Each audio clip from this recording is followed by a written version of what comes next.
Q news లో పనిచేయటకు senior video editors కావాలను సంప్రదించవలసిన నెంబర్లు 8688960884. రైట్, వచ్చే మార్చి నాటికి అప్పులు 7.33 లక్షల కోట్లు. ఈ ఆర్థిక సంవత్సరంలో ఎఫ్ఆర్బిఎం పరిధిలో 62,000 కోట్లు తీసుకోవాలని సర్కార్ నిర్ణయం.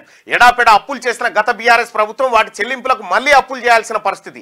బీఆర్ఎస్ హయాంలో చేసిన అప్పులే 6.70 లక్షల కోట్లు. కార్పొరేషన్ల పేరుతో ఇష్టానుసారంగా లోన్లు తెచ్చిన గత సర్కారు. రాష్ట్ర అప్పులు ఈ ఆర్థిక సంవత్సరం ముగిసే నాటికి 7.33 లక్షల కోట్లకు చేరనున్నాయి. ఇందులో గత బీఆర్ఎస్ ప్రభుత్వం చేసిన అప్పులే 6.70 లక్షల కోట్లు ఉన్నాయి. ఈ ఆర్థిక సంవత్సరంలో 62,000 కోట్ల మేర అప్పులు తీసుకోవాలని రాష్ట్ర ప్రభుత్వం బడ్జెట్ లో ప్రతిపాదించింది. ఈ మొత్తం కూడా ఎఫ్ఆర్బిఎం పరిధిలోనే తీసుకోవాలని నిర్ణయించింది. దీంతో ఎఫ్ఆర్బిఎం పరిధిలో ఉన్న అప్పుల మొత్తం 4.50 లక్షల కోట్లకు చేరనుంది. ఇది జిఎస్డిపిలో 27.4%.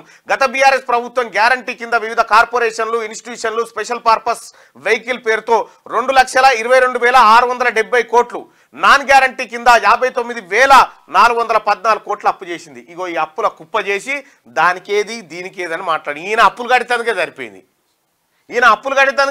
సార్ది. మళ్ళొచ్చి ఏమంటాడు, మళ్ళొచ్చి సంసారం ముచ్చటి చెప్తా ఉన్నాడు సారు. క్యూ న్యూస్ లో పనిచేయటకు సీనియర్ వీడియో ఎడిటర్స్ కావాలను సంప్రదించవలసిన నెంబర్లు 8688960884.